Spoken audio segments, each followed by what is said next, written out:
Betty, I'm so glad that we went up to Intermountain Children's Home. I found out so many things that I didn't know. For one thing, I didn't know that it was founded by Father Van in 1909. And then it was the early 80s when it shifted its main concerns to what it does now, which is working with children with behavioral issues and things that have happened early in their life that has caused trauma and has hindered their family life and their socialization with other children. And that's what Intermountain Children's Home does, and it's one of the few really in the nation that does that. And they also, of course, work with the families of these kids, and they have an extensive recruitment program, and they really try to make sure that they are able to take care of the kids' needs. So it's not for everybody, but they want these children to be able to get back into their family life or their school life or whatever it is. And they work with the parents as well and the families. They come there and they learn what they're doing with the children, and they all work together. Usually it can be as much as a 16-month stay.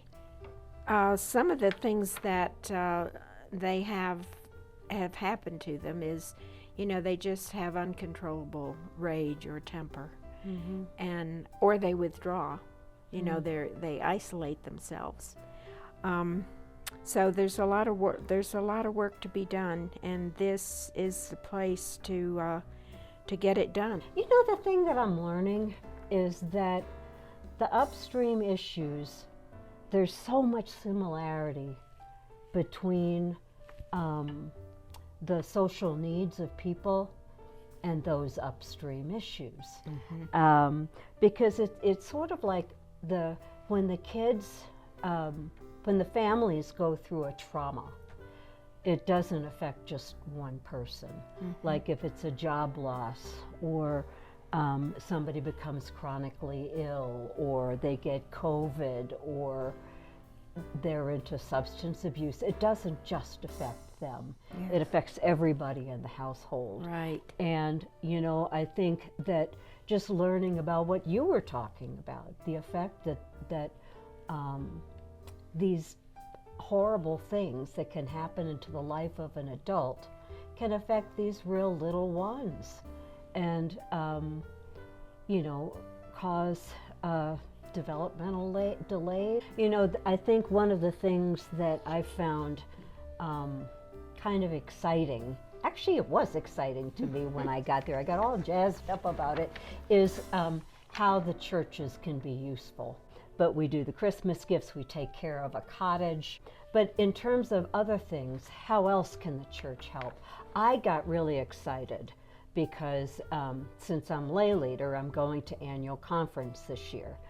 And the Intermountain Children's Home is going to be putting on a workshop to teach churches how to do trauma-informed workshops. I heard that the churches really need to do is to spread the word, to raise awareness. But another thing that I also heard is that missionally, we need the churches to keep on doing exactly what they are doing, because they provide an important social net, for people.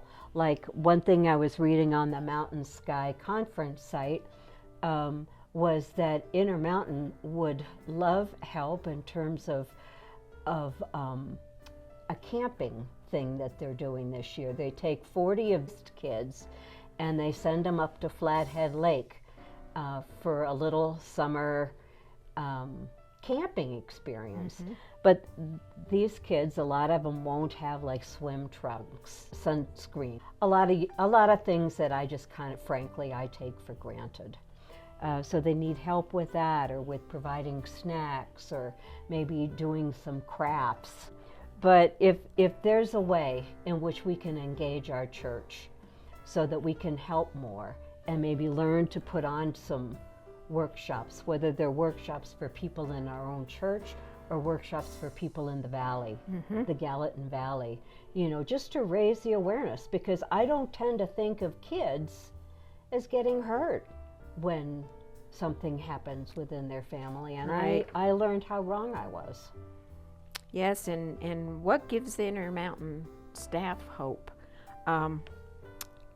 They get to see the progress that's made with these kids, and that's what's important. And we don't necessarily know where they come from beginning to end, but they do, and it gives them reinforcement. They know they're making a difference in these kids' lives, and that gives them the hope to carry on. Yeah. I'm glad we went. Yeah.